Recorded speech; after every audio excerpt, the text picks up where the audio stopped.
An interesting fact, during activities of daily living, which includes things like sleeping, standing, or walking, fat is the body's preferred energy source because it is the most concentrated, providing 9 calories per gram. Carbohydrates and protein each contain 4 calories per gram in comparison, which brings me to today's topic.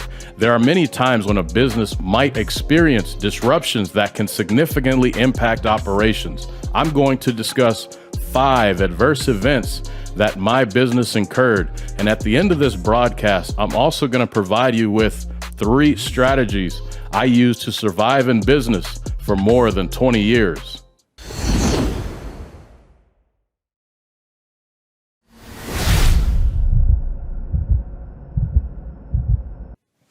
Welcome to Leonard Innovation. My name is Justin Leonard. Thank you for tuning in.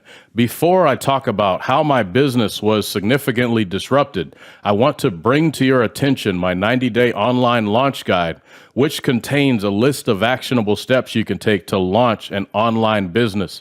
In the guide, I cover what to sell if you have limited time and financial resources, ideas for how to make money online, how to build an audience when you're new, and recommended software and services to run your business. By the way, everything is free, and you can access the guide right now at leonardinnovation.com/launch. Here now are 5 significant events that disrupted my business. Number 1, I had a fairly large email list that became useless overnight. My business was launched in 1998. Very quickly, my email list grew to more than 30,000 members. The quality of an email list can depreciate with time because people change jobs, change emails, or other reasons. This results in bounce backs. So what is a bounce back? Well, when an email is sent to multiple recipients, if the email addresses are legitimate, they typically shouldn't get rejected. If they get rejected or return undeliverable, we call that a bounce back.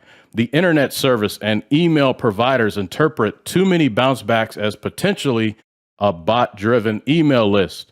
So in 2003, the Canned Spam Act was implemented, which formally imposed rules and regulations to curb spam. And to be safe, we pretty much had to stop sending emails to our 30,000 plus subscribers.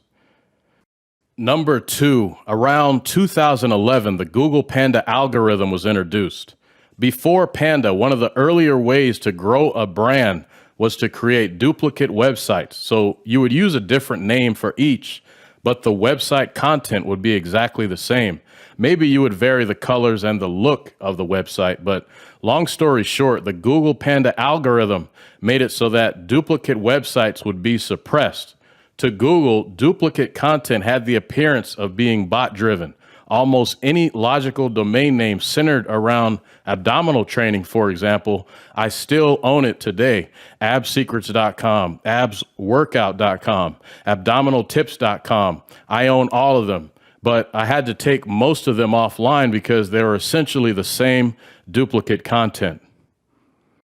Number 3, in 2015, Google again put websites on notice to go mobile friendly, and they would give better ranking to websites that were in compliance.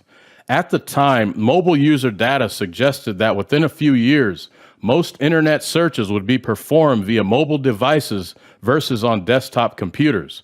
This, of course, was great for the mobile users, but bad for webmasters because it meant we would have to spend more money to update our technology. Luckily, by this time, we had a significant level of repeat business, so we were able to drag our feet a little bit, but eventually we had to spend more money to get the website updated. Number 4, in 2017, we had a major supplier decide to sell their company. When this happens, a new owner can opt to keep certain relationships and protocols in place, or they can go in a different direction.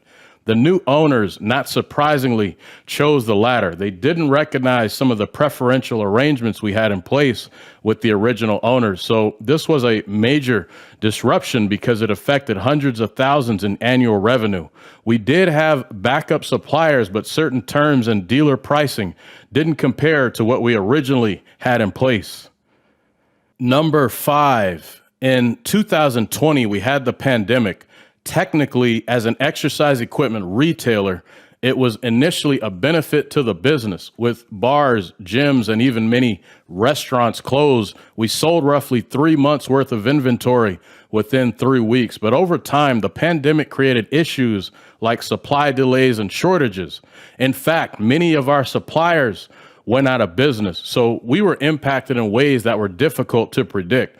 One interesting thing that caused a disruption: in my business, certain products only sell at specific times of year. And if you miss those critical sales windows, it could translate to hundreds of thousands in losses.